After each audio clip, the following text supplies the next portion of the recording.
Hello, I'm Reverend Michael Mugford, and I'm in ministry at Cole Harbour Woodside United Church, and I'm pleased to offer this spiritual reflection for United Churches for Dartmouth today. I think I've shared this before, but as a clergy person, I work with 3 different calendars all at the same time. Work with the standard January to December calendar.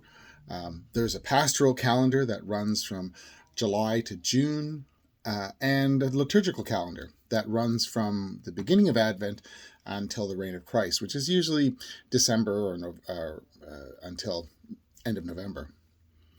And I used to have a school calendar from September until June, but my kids are all grown up, so that doesn't come into play very much. It doesn't really cause too much confusion for me, but it can be challenging when explaining it to other people. And it is that time of year again when my liturgical calendar is winding down and I have been madly prepping for Advent. I'm using a themed package from Kate Bowler entitled The Weary World Rejoices, taken from a line from the well-known Christmas carol, O Holy Night. And I've been thinking about how weary our world feels at this moment in time, and how we need to be able to rejoice.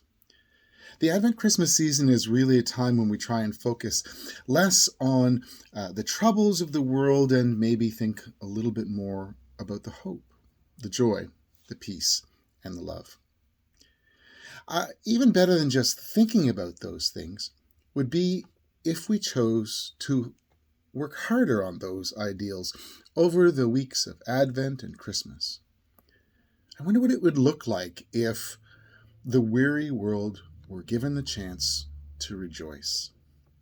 As people of faith, regardless of where we come from, we reach to that place that is within us, but is also beyond us, beyond our corporeal senses, interacting with the world.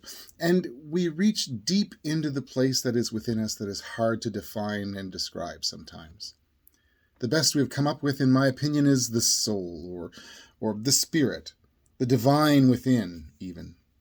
But even then, those words have a wide latitude of interpretation, and not everybody holds the same image in mind when we talk about the ephemeral.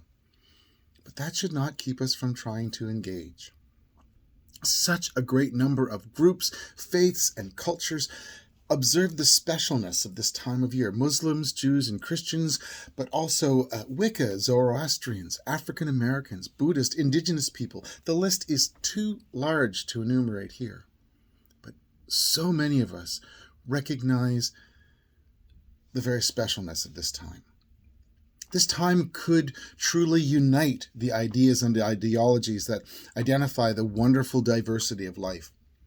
And at this time, it could also be a time for our common humanity to shine through the days and nights of this time of year that is fast approaching.